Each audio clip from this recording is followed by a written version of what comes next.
Assalamualaikum warahmatullahi wabarakatuh. Bismillahirrahmanirrahim. Alhamdulillahirabbil alamin. Nahmaduhu wa nasta'inuhu wa nastaghfiruh. Wa na'udzu billahi min shururi anfusina wa min sayyi'ati a'malina. Man yahdihillahu fala mudilla lahu wa man yudlil fala hadiya lahu. Asyhadu an la ilaha illallah wa asyhadu anna Muhammadan abduhu wa rasuluhu la nabiyya ba'dah. Allahumma fasholli wa sallim wa barik ala nabiyyina Muhammadin wa ala alihi wa ashabihi wa man tabi'ahum ila yaumiddin. Amma ba'd. Allahumma 'allimna ma yanfa'una wa anfa'na bima 'allamtana. Allahumma zidna 'ilman nafi'an wa 'amalan mutaqabbalan. Asbahna wa asbahna alhamdulillah walhamdulillah la ilaha illallah wahdahu la syarika lahu lahul mulku wa lahul hamdu wa huwa 'ala kulli syai'in qadir. Allahumma inni as'aluka rabbi as'aluka khairan ma fi hadha al-yawm wa khairan ma ba'da wa a'udzu bika min sharri ma fi hadha al-yawm wa sharri ma ba'da. Rabbi a'udzu bika min al-kasali wa su'il kibar. Rabbi a'udzu bika min Rabbi a'udzu bika min adzabil qabr wa min adzabil nar. Para hadirin wal hadirat, Bapak Ibu sekalian, jamaah mushola Allah yang dimuliakan Allah Subhanahu wa taala. Alhamdulillah pada hari ini pagi yang segar, insyaallah juga pagi yang mendatangkan barokah bagi kita sekalian. Kita hadir di majlis yang mulia ini untuk sama-sama menyegarkan juga keimanan kita, menyegarkan jiwa kita, hati kita untuk terus tetap tegak dan teguh di jalan Allah Subhanahu wa taala. Ketika mungkin sekarang banyak orang yang berjalan-jalan berwisata, maka sebenarnya kita pun juga berwisata. Karena pada hakikatnya orang berwisata tujuannya adalah untuk mencari ketenangan, mencari kepuasan hati. Maka di majelis ilmu ini pun ada apa yang kita tersebut. Bahkan majelis ilmu ini, kata Rasulullah SAW, "Jika marartum rawatan min riyadil jannah farta'u."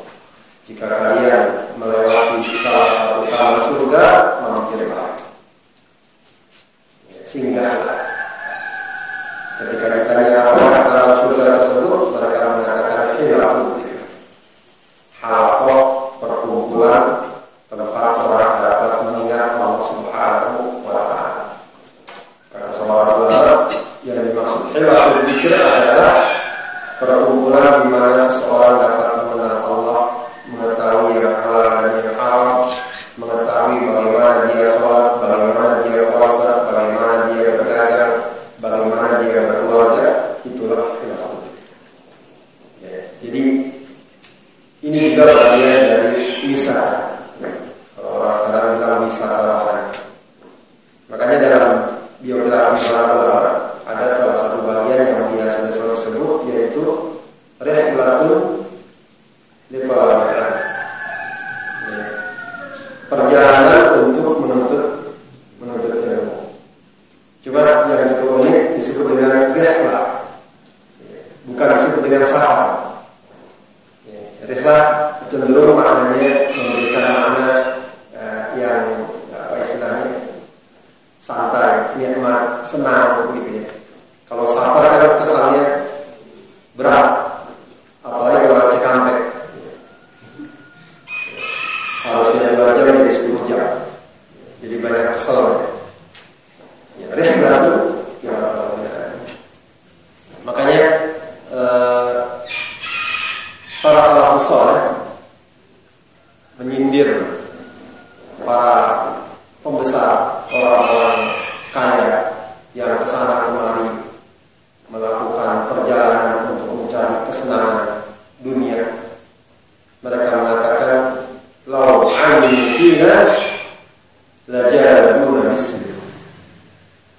Seandainya mereka mengetahui kebahagiaan yang ada pada kami dengan ketaatan, dengan majlis-majlis zikir tadi, laja'aluna bis-suyuf, niscaya mereka akan merampas apa yang ada pada kami dengan pedang-pedang, dengan pedang-pedang mereka. Ya, jadi Bapak Ibu sekalian, Allah Subhanahu wa taala, kebahagiaan yang hakiki adalah manakala kita selalu tunduk kepada Allah, selalu mencari tempat-tempat di mana kita dapat diingatkan dan diajak untuk kembali kepada Allah Subhanahu wa taala. Dan majlis ilmu adalah majlis yang paling tepat untuk itu. Terlebih lagi para hadirin wal hadirat yang dimuliakan Allah Subhanahu wa taala, kita kembali berada di penghujung tahun. Apakah tahun Hijriah atau tahun Miladiah?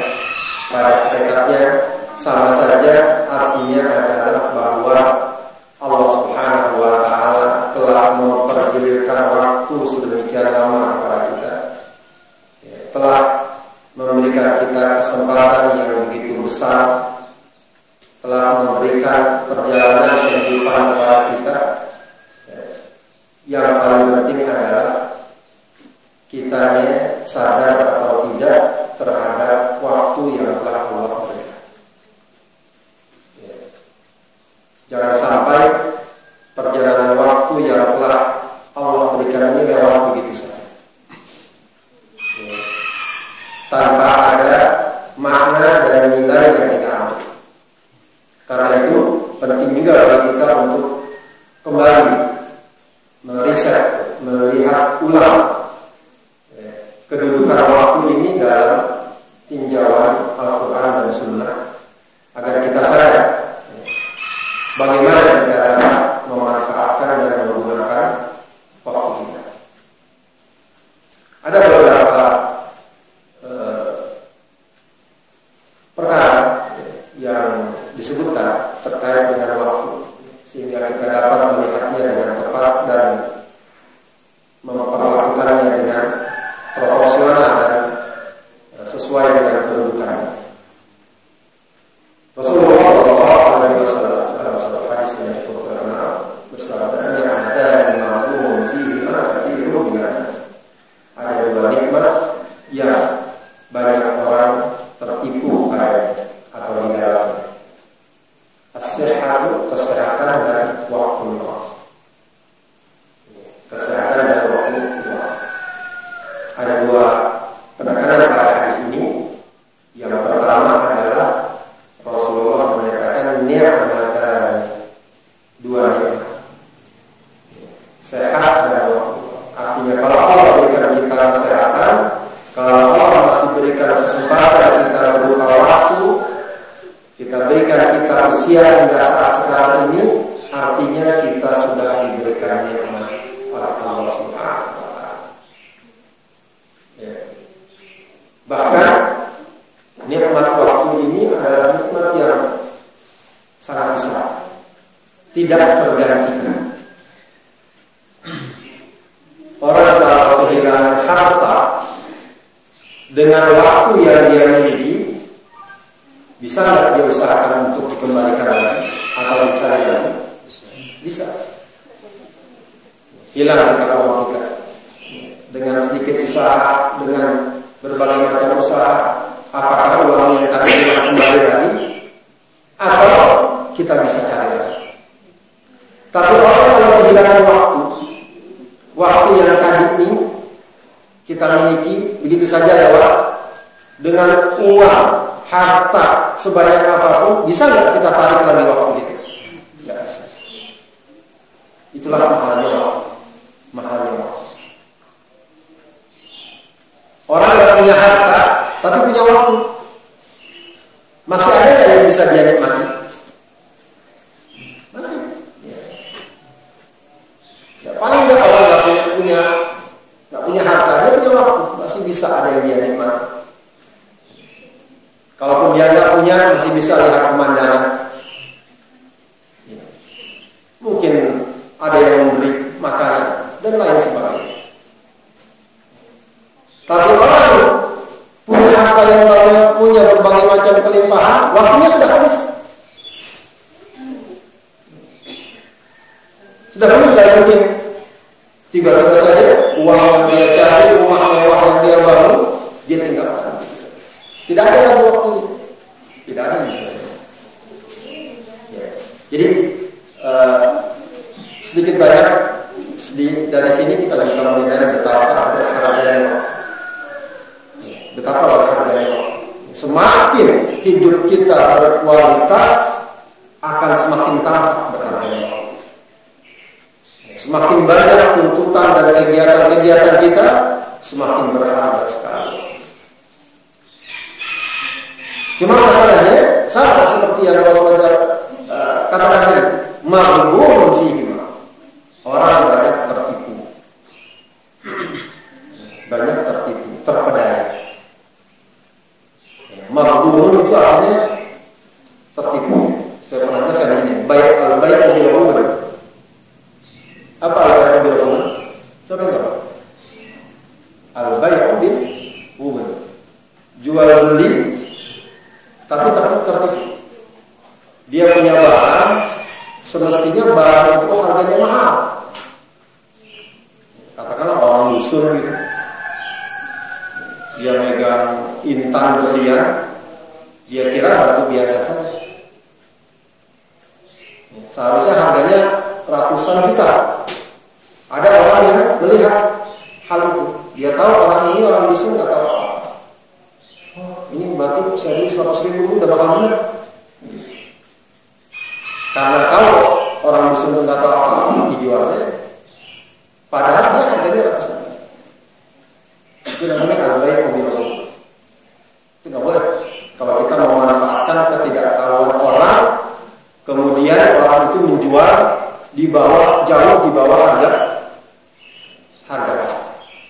Makanya dahulu kalau dalam kitab-kitab fikih nggak boleh beli barang di tengah jalan sebelum pedagangnya sampai ke pasar. Zaman dulu. Kenapa? Karena kalau dia belum sampai pasar, dia belum tahu harga pasar. Itu dulu ya. Kalau sekarang mungkin dengan informasi yang bisa dijangkau di rumah pun dia tahu harga pasar. Kalau dulu gitu, makanya ada hadis melarang membeli barang dagangan dari tengah jalan. Karena tadi pedagangnya nanti nggak tahu harga yang sesungguhnya berapa. Intinya adalah al-ghurur itu orang yang terpedaya karena menggunakan sesuatu yang berharga dan mahal untuk perkara-perkara yang sangat murah atau bahkan tidak bernilai. Waktu ini adalah sebenarnya sesuatu yang sangat mahal. Akan tetapi tidak sedikit orang menggunakannya untuk perkara-perkara yang sangat murah, remeh, bahkan tidak jarang perkara yang justru merugikan dan membuatnya sengsara. Artinya dengan waktu yang 1 jam seseorang bisa meraih derajat yang sangat tinggi di sisi Allah. Pada waktu yang sama ada seorang yang bisa mendapatkan murka Allah. Dalam hitungan dunia, dalam waktu 1 jam ada orang yang berhasil meraih keuntungan jutaan atau ratusan juta. Di sisi lain ada orang yang dalam waktu 1 jam dia mengeluarkan dan membuatnya rugi sekian juta atau mungkin sekian ratus juta. Maghbunun fihi kafirin. Maka Bapak Saudara Allah Subhanahu wa taala kesadaran bahwa waktu yang Allah berikan kepada kita adalah merupakan nikmat yang harus kita gunakan sesuai dengan kedudukan dan besarnya nikmat tersebut. Sedikit banyak akan membuat kita pandai-pandai atau bahasa kita eman-eman menggunakan waktu kita untuk hal-hal yang tidak pada tempatnya. Bukan berarti hidup kita harus terus tidak. Akan tetapi jangan lambat. Orang sehari-hari menghabiskan waktu berjam-jam untuk hal-hal yang ini barangkali sekarang ujian yang berat bagi kita adalah seperti medsos dan lain sebagainya. bisa kuat berjam-jam ya, di depan layar chatting segala macam. Ya, ngaji setengah jam udah bayar-bayaran. Di depan laptop 2-3 jam santai aja. Ini realitas yang ya, harus kita lihat. Jangan sampai waktu kita terluang waktu. Atau juga ya, maaf, nggak tahu nih ibu-ibu di sini mana saya kira sinetron yang mana dia. Saya pernah dengar dari orang tua, seorang tua yang apa dia jadwal sinetron hari ini, besok ini jam segini. Maaf itu sudah sekitar 60 tahun. Tahu dia sinetron hari ini, besok jadwalnya. Ya, artinya jangan sampai hal itu terjadi. Jangan sampai hal itu terjadi. Waktu kita habis untuk hal. Kalau kita ganti apakah dengan katakanlah pekerjaan rumah, pekerjaan yang bisa kita lakukan, sungguh itu jauh lebih bermanfaat. Makanya ada seorang mengatakan saya kesel banget gitu, kalau saya gitu. Saya marah sekali dengan orang yang menghabiskan waktunya tidak untuk kebaikan akhirat, tidak juga untuk kebaikan dunia. Katakanlah enggak ngaji, katakanlah enggak berzikir, paling tidak sesuatu yang bermanfaat di dunia. Sesuatu yang bermanfaat di dunia, apakah dia lakukan rumah, apakah dia ini, apakah dia tidak. Itu yang pertama. Yang kedua, konsekuensinya juga tentang waktu ini, karena dia merupakan nikmat dari Allah Subhanahu wa Ta'ala dan nikmat yang sangat besar, kita harus kembali ingat pada satu kaidah yang Allah sebutkan dalam surat At-Takatsur. Akhir surat tersebut apa Allah katakan? Akhir surat At-Takatsur. Si bingung guys. Dulu kita kalau pesantren gitu. Pesantren kalau ditanya tebakan yang ditanya akhirnya dulu kan bingung. Itu kalau pendek kita baca dari awal langsung otomatis. Apa akhir surat Al-Bayyinah? Repot juga dari awal. Apa akhirnya? Al-Takatsur. Baca dulu berarti ya. Akhirnya jangan dari awal. Apa akhirnya? Tsumma tus'alunna yawma idzin 'anil na'im. Tsumma tus'alunna yawma idzin 'anil na'im. Kemudian sungguh ya, sini di kalau bahasanya ini la tus'alunna. Ada dua taukid. Suatu taukid artinya dalam bahasa penekanan. Jadi sebuah kata ditambah imbuhan penekanan. La itu sungguh. Bukan la artinya panjang, ini beda. Karena ini penting ya kita tahu.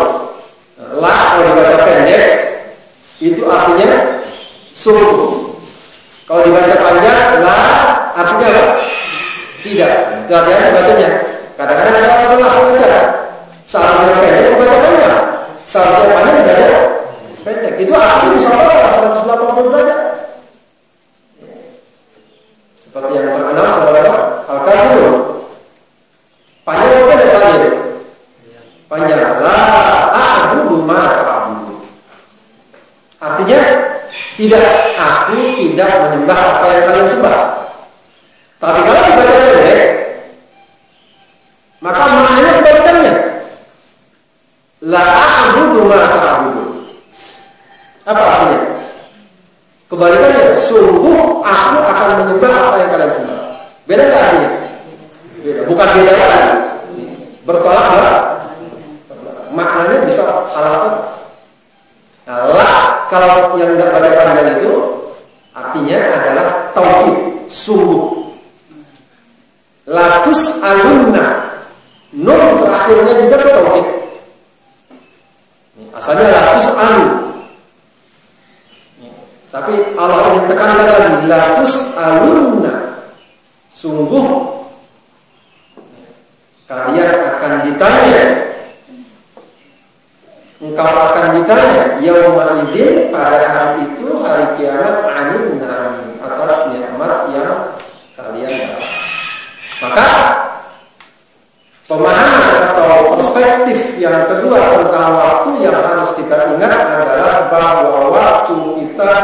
yang kita lalui, yang kita miliki, yang kita jalani adalah sesuatu yang akan ditanya oleh Allah. Ngapain aja selama ini Anda? Dan ini sesuai dengan hadis Rasulullah yang terkenal, la tazul qadama 'abdin yawmal qiyamati hatta tus'al 'an arba'. Disebut Tirmidzi adalah tidaklah kedua kaki seorang hamba melangkah pada hari kiamat kecuali dia akan ditanya 4 perkara. An umrihi fima afna, umurnya untuk apa dia habiskan. Umurnya untuk apa dia habiskan. Wa syarabi fima afla, sabdanya wa ilmihi fima amila, ilmunya untuk apa dia amalkan, wa amalihi, hartanya min ayna tasaba, dari mana dia dapatkan, dan wa fima anfaqa, dan untuk apa dia infakkan. Yang pertama tadi an-umrihi fima afna, kata para ulama, pertanyaan umur kita untuk apa kita habiskan itu sama maknanya dengan pertanyaan waktu kita untuk apa kita gunakan. Karena pada hakikatnya umur kita adalah waktu kita. Kita aja kadang-kadang hitungnya setahun kan, tahunan. Nah, bisa aja waktu kita hitung pada bulan. Itu kan mau kita aja kalau kita mau. Cuma repot memang. Berapa usia Anda? Usia saya sekitar 300 bulan kan repot.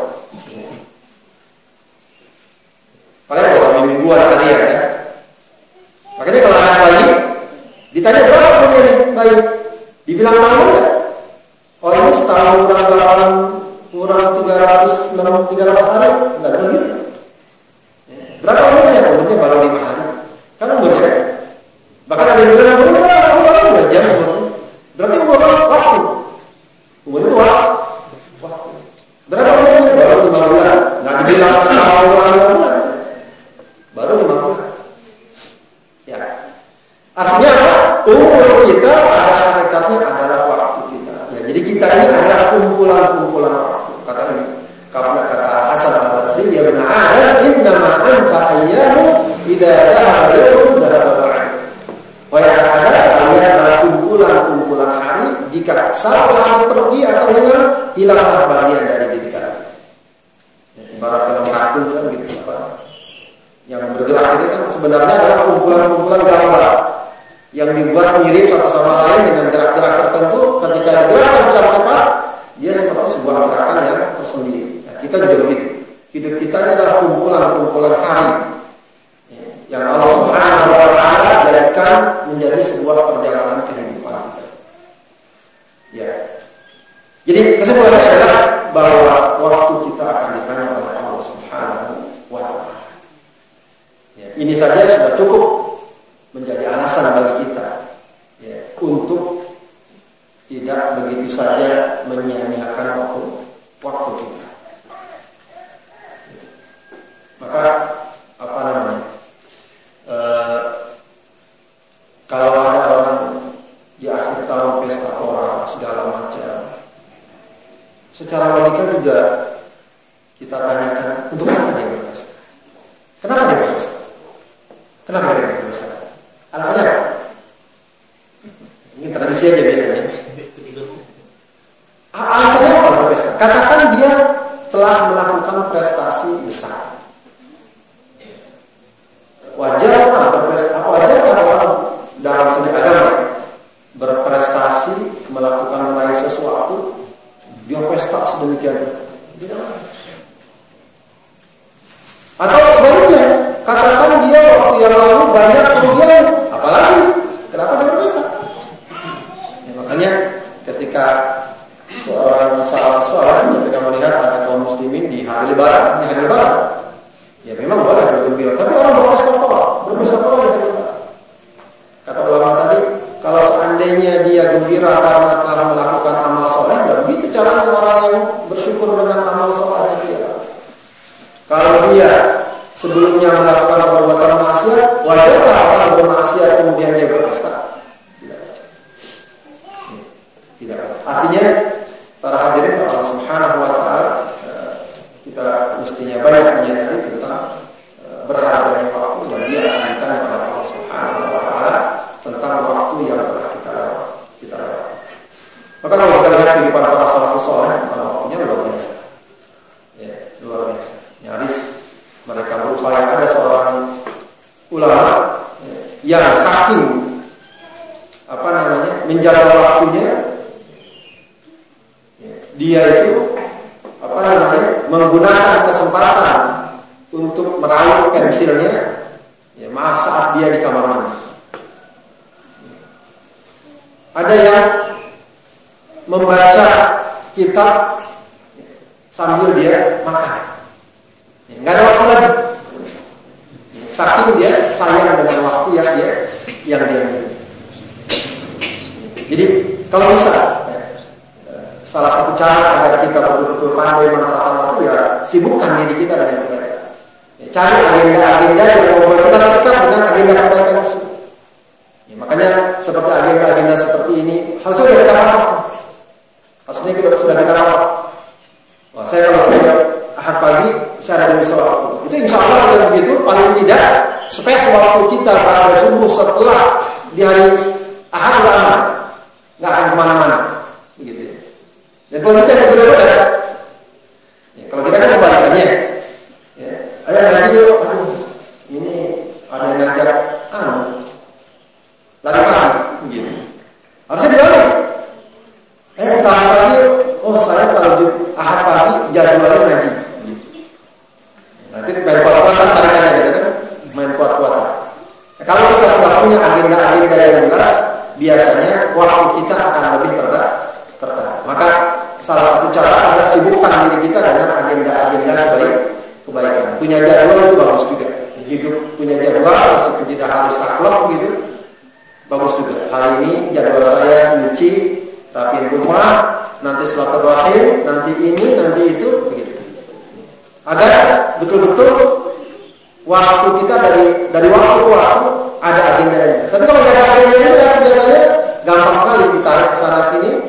Kita cari kesibukan yang tidak benar, akhirnya banyak terbuang waktu kita untuk hal-hal yang tidak benar. Baik, perkataan lagi, Bapak Ibu sekalian, tentang waktu, Allah juga isyaratkan dalam surat An-Nazi'at, ayat terakhir lagi. Apa lagi An-Nazi'at ayat terakhir? Apa yang terakhir? Apa? Ka'annahum yawma yarawnaha lam yalbathu illa 'ashiyatan aw duhaha. Ka'annahum, seakan-akan mereka yawma yarawnaha, ketika mereka melihat di akhirat nanti sudah tampak tanda-tanda apa yang telah Allah janjikan. Telah dilihat balasan, sudah kelihatan, ketahuan balasan yang akan Allah berikan, yang baik bagi orang yang baik, yang beriman, yang buruk bagi orang yang buruk, yang kafir. Lalu mereka di kehidupan dunia, lam yalbathu illa 'ashiyatan aw duhaha. Mereka tidak merasa di dunia itu tidak tinggal kecuali hanya asyiyah. Apa asyiyah? Sesorean saja, atau sebagian saja. Artinya ternyata dunia yang telah dia jalani itu memang sangat singkat sekali. Sangat singkat sekali. Artinya waktu yang kita miliki itu sangat cepat berlalu. Dan itu kita rasakan itu secara objektif dalam kehidupan dunia ini. Kemarin seakan-akan kita rasanya kita baru masih bocah main-main, sekarang udah punya bocah. Kemarin kita masih remaja, masih nyari-nyari siapa jodoh kita. Anak kita sekarang udah remaja. Begitulah waktu cepat selalu berjalan. Apalagi ada riwayat bahwa di antara tanda-tanda hari kiamat min asrar sa'ah taqarrubuz zaman. Waktu itu semakin berdekatan. Ya mungkin tidak kurang jamnya, menitnya, tapi terasa sekali. Hidup ini sangat cepat, apalagi di tengah perkotaan dan lain sebagainya. Dengan kesibukan kita merasa Ramadan masih sekian bulan lagi. Ternyata tahu-tahu kita sudah takbiran, gitu kan. Sekarang kita berada di penghujung tahun. Tahu-tahu nanti udah ada di penghujung tahun. Waktu yang sangat cepat. Nah, masalahnya adalah justru waktu yang sangat cepat inilah yang akan menjadi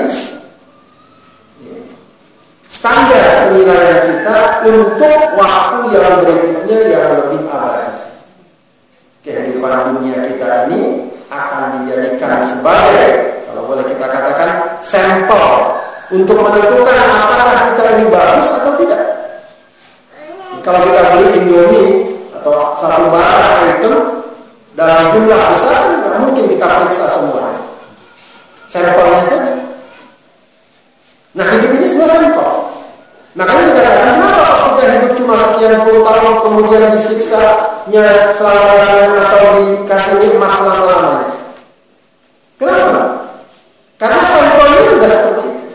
Dianggap kalau seseorang ketika hidupnya dia termasuk orang yang bertakwa, maka kalau seandainya dia diberikan usia 1000 tahun, 2000 tahun, 100.000 tahun, dia tetap akan bertakwa. Sebab sampelnya sudah seperti itu. Sebaliknya juga begitu. Kalau dia sudah dalam hidupnya ada orang-orang yang durhaka, segala macam, sudah dikasih kesempatan, sudah diajar, sudah dikasih peringatan, maka kalau dia hidup 100 tahun, 1000 tahun, 100.000 tahun, juga akan begitu. Sama, ketika kita beli ribuan beli ribuan item barang, kita nggak mungkin periksa satu-satu. Coba kita ambil beberapa sampel secara acak. Oh, ternyata benar, berarti sekian ribu barang tersebut benar. Jadi sekali lagi, hidup kita ini yang sesaat sangat menentukan untuk kehidupan kita yang akan. Nah, tinggal kita tetapkan diri kita ini orang yang pandai atau tidak. Orang yang pandai pasti tidak akan terlena dan tergoda untuk sesuatu yang sesaat jika akibatnya dia akan sengsara selama-lamanya. Sebaliknya, orang yang pandai, dia siap menanggung resiko beratnya sesuatu yang sesaat kalau dia tahu nanti dia akan bahagia dan senang selama-lamanya. Itu logika yang sangat sederhana. Jangankan untuk ukuran dunia dan akhirat, untuk ukuran dunia saja kita akan mulai begitu. Kita tahu bahwa katakanlah kerja kita harus mati-matian banting tulang dengan harapan nanti di hari tua kita akan lebih nyaman. Ketimbang kita santai-santai di usia muda, nggak mau kerja dan lain sebagainya, dan kita tahu bahwa seperti itu di hari tuanya akan sengsara. Atau biasanya di tempat kerja begitu, kamu mau kerja 2 hari dipadatkan nanti sebulan hidup. Tapi kalau kamu sekarang 2 hari santai, sebulan kerja full, kita pilih yang mana? Yang pertama. Meskipun dipadatkan kerja, yang penting sebulan libur. Gitu. Kalau ada pilihan seperti itu. Nah, itulah gambaran kita terhadap dunia. Jadi, kalau seandainya ada tawaran kelezatan, kenikmatan, tapi dengan cara maksiat, kita tidak akan mudah tergiur. Kenapa? Kalau ada kelezatan dan kenikmatan dari kemaksiatan tersebut, itu pun tidak lama. Itu pun kalau ada orang karena dia mendapatkan kesenangan, kebahagiaan, dia melanggar ajaran Allah. Entah dia sibuk kerja kemudian dia tidak sholat, atau dalam pekerjaannya ada maksiat, gitu. Atau dia menzalimi orang, makan harta orang. Ingin apa? Ingin bahagia. Katakanlah dia bahagia dengan itu nggak lama. Itu nggak lama. Akan hilang cepat atau lambat. Akan hilang. Saya juga heran kadang-kadang ada orang ya Allah sudah kaya segala macam, tapi masih juga makan harta orang dengan bahagia. Apa yang mau dia? Nggak lama dia akan hidup seperti itu. Kata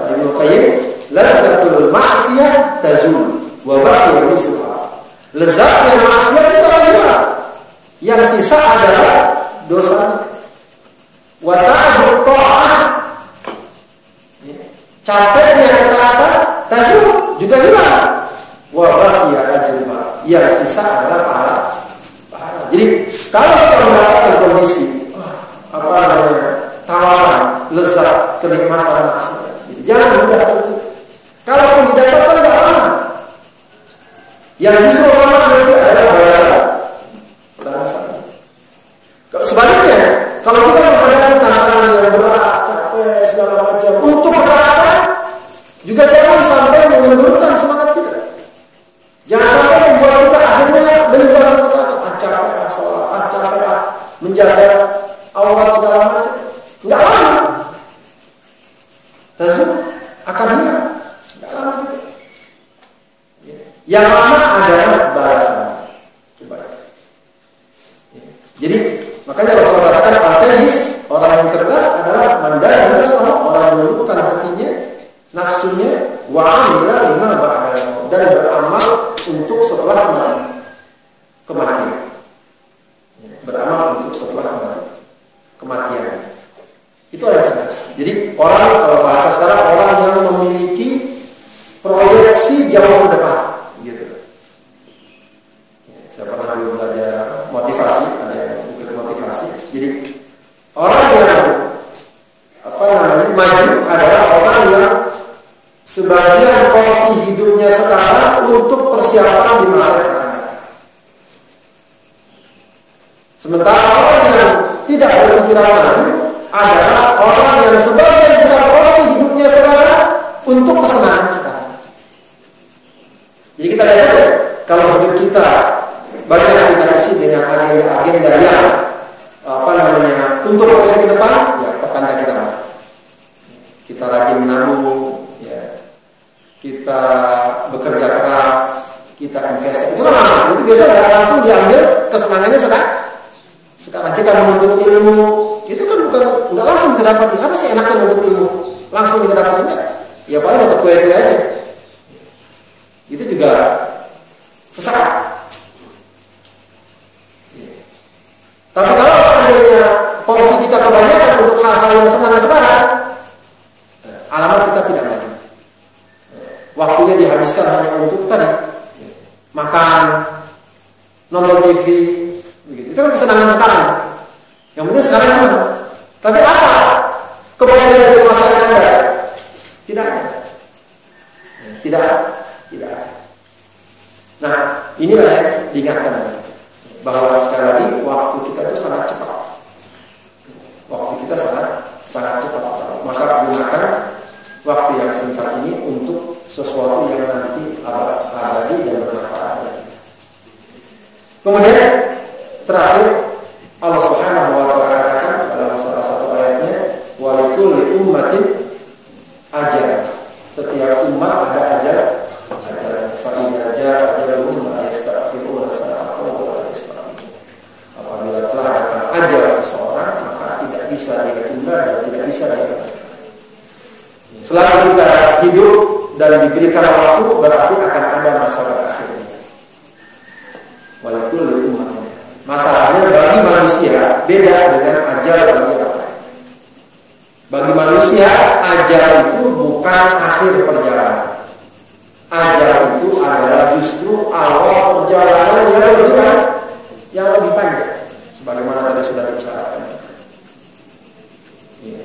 Maka nggak benar kalau dikatakan misalnya ada orang yang meninggal dikatakan kepada si fulan kita mohon kita berharap semoga tenang di tempat peristirahatannya yang terakhir. Istilah tempat peristirahatan yang terakhir itu nggak benar. Itu bukan peristirahatan terakhir. Kuburan itu alam barzakh dikatakan sebagai awal dari perjalanannya menuju hari kiamat.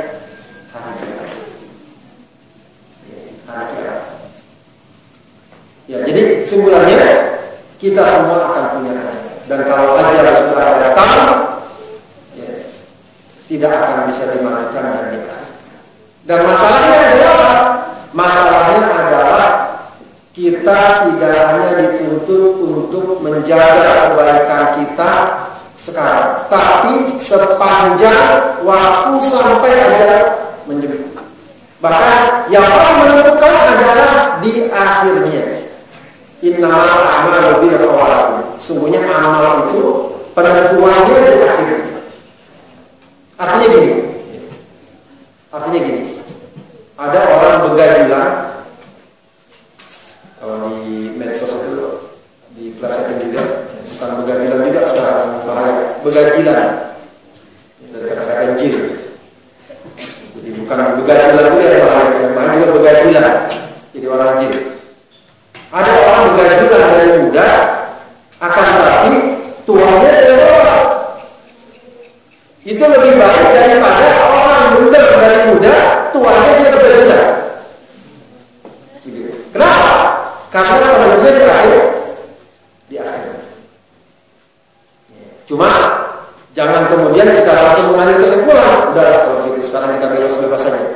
Pas tua kita setting. Emangnya apa tinggal di setting? Entar usia 50 tahun kita setting. Nggak bisa.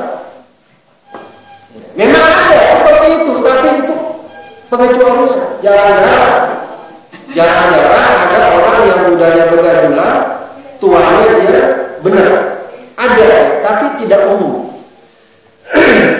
Cuma memang karena itu tidak umum sering dianggap, oh dia orang yang tahu benar. Atau sebaliknya, mudanya dia taat benar, tuanya begajulan. Juga ada, tapi tidak umum. Yang umum bagaimana?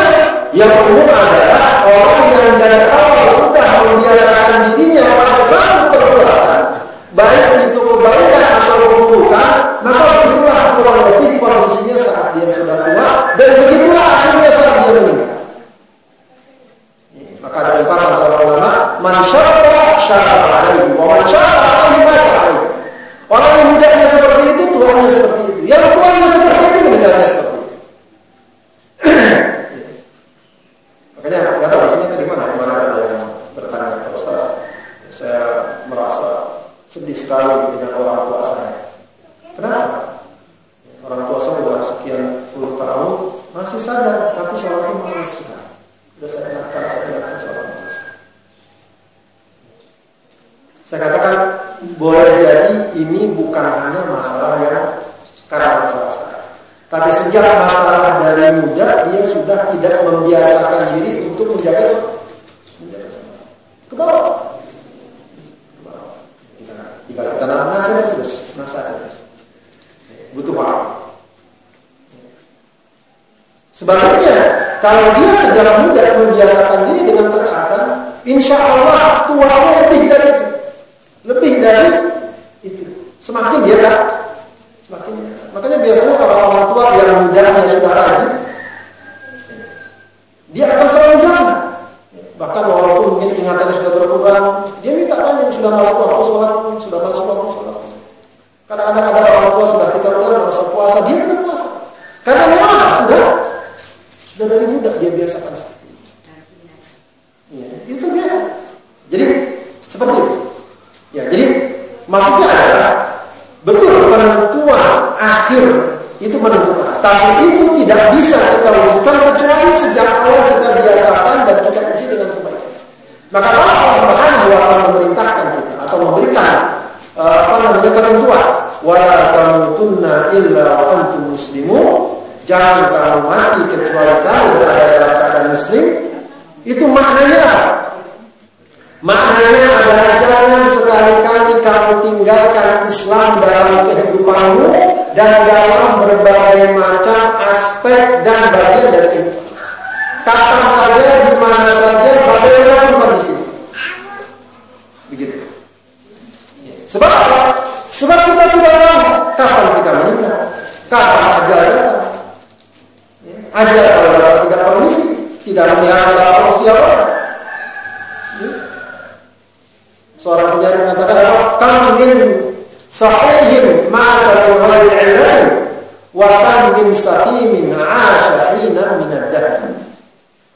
Betapa banyak orang yang sehat meninggal tanpa ilmu, tanpa penyakit.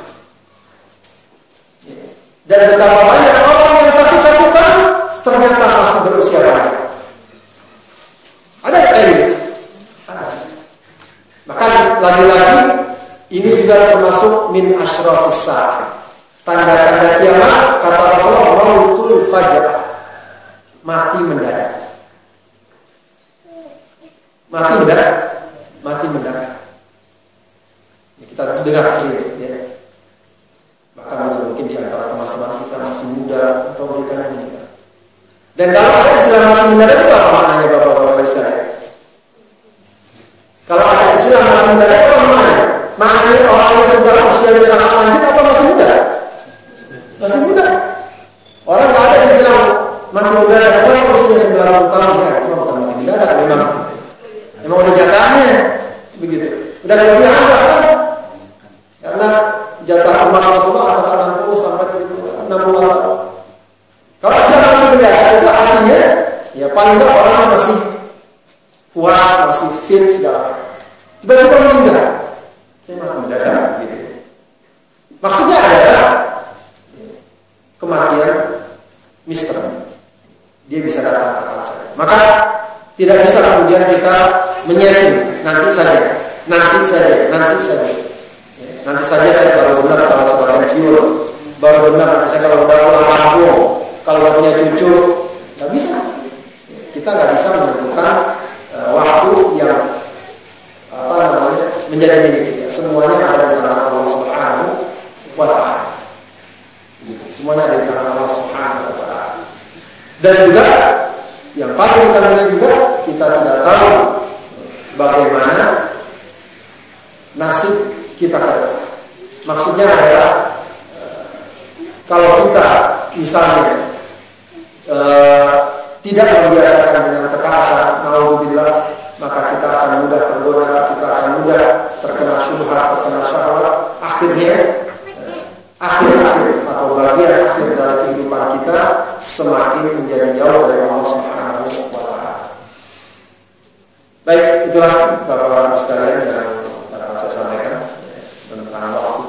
Paling tidak pergiliran waktu pada dasarnya adalah bahan bagi seorang muslim untuk berpikir inna fi ikhtilafil laili wan nahari laayatin liulil albab.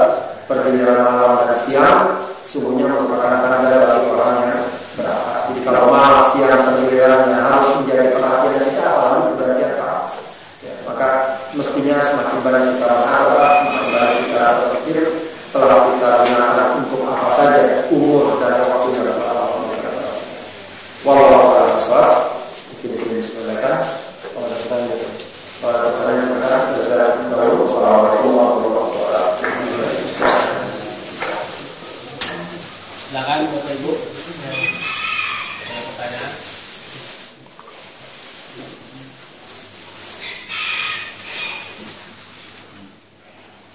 Ilham, tanya Pak Ilham.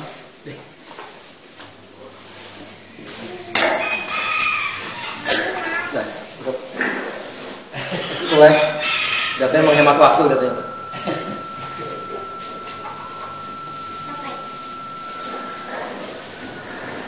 Baik. Baik. Kan ada yang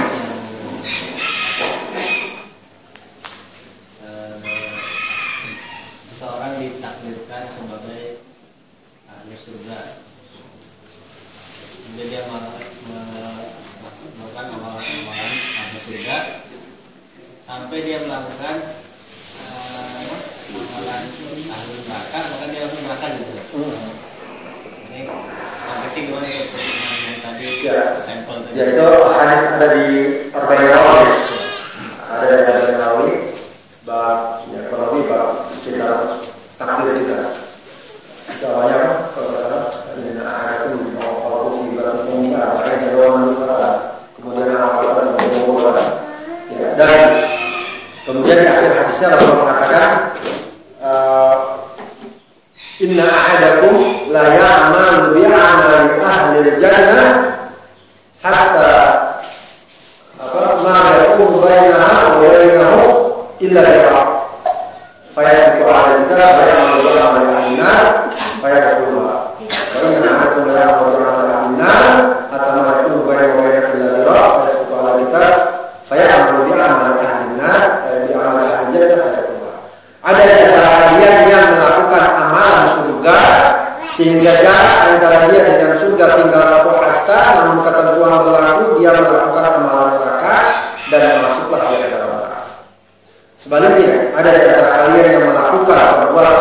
yang perbuatan ahli neraka, sehingga jarak antaranya dengan neraka tinggal sehasta. Kemudian ada ketentuan yang berlaku sehingga dia melakukan amal surga, maka masuklah ke dalam surga.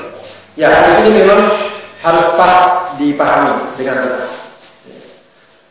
Imam Nawawi dalam syarah hadis ini mengatakan bahwa ini adalah sebagaimana yang saya katakan tadi, kasus yang mungkin terjadi, bukan yang umumnya terjadi. Paham?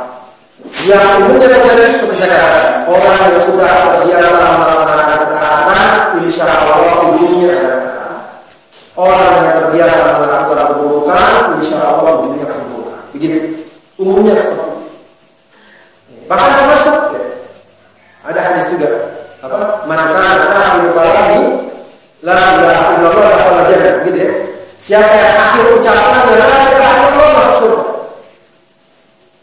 Itu juga nggak bisa kemudian kita sakit, kita pas mau meninggal kita ngomong la ilaha illallah, nggak bisa sederhana. Ya.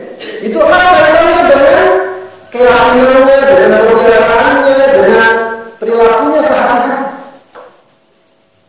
Apalagi suasana sakratul maut adalah suasana yang sangat menegangkan, menakutkan, dan sangat goncang kejiwaan seseorang.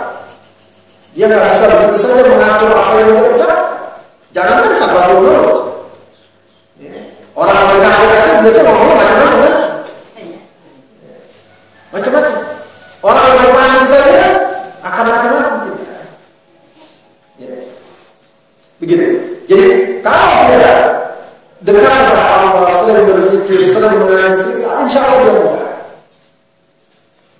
Tapi kalau seandainya jauh dari Allah Subhanahu wa Ta'ala dan sebagainya, tidak mudah bagi dia mengucapkan Allah.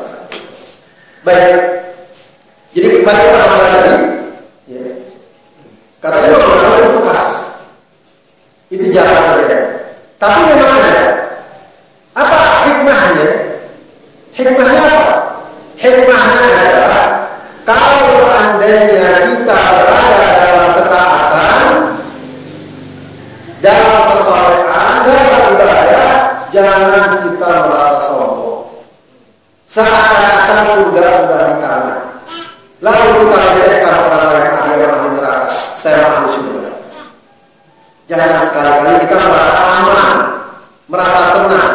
Tapi teruslah waspada, jaga diri kita, mohon kepada Allah agar kita ditemukan. Bahkan setiap sholat kita baca ihdinas siratal mustaqim. Sebab apa? Sebab tidak mustahil seseorang tergelincir di akhir kesempatan yang ada. Tidak mustahil. Artinya miliki terus rasa khauf, rasa khawatir, takut-takut kita terpeleset, takut-takut kita tersesat, takut-takut kita tergoda. Jangan sampai seperti itu.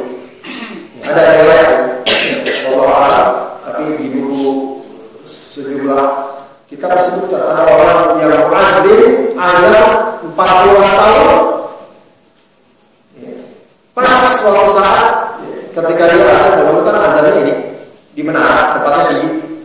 Pas dia azan di sebuah rumah, melihat ada seorang wanita muda cantik lagi mandi, tergoda dan akhirnya dia berbuat zina lalu dia meninggal.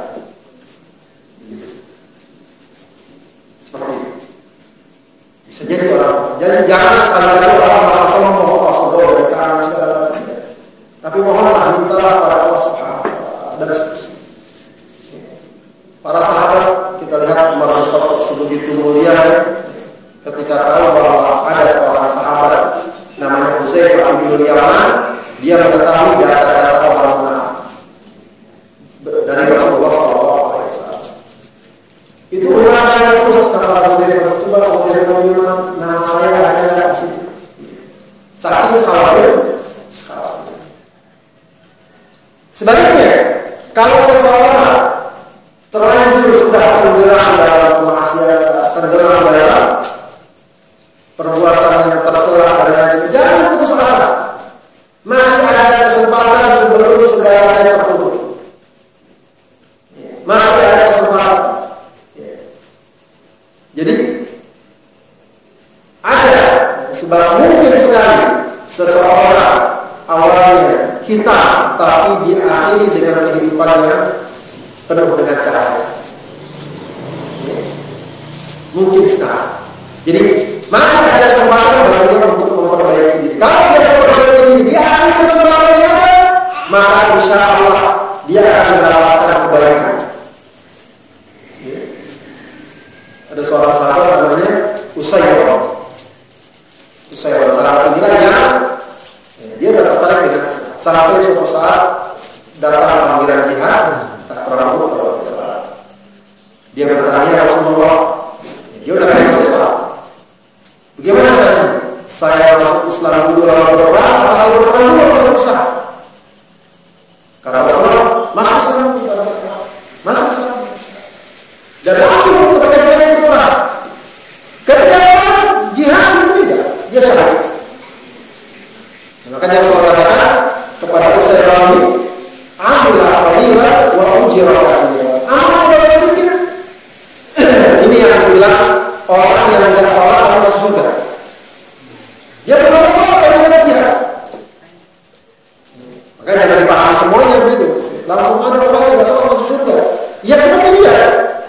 Kalau sekarang sudah jihad ada salatnya gimana masuk surga? Jadi kalau orang terjerumus dalam maksiat, jangan dia putus asa. Masih ada kesempatan untuk memperbaiki. Ya. Jadi sekali lagi hadis-hadis seperti ini banyak sebenarnya.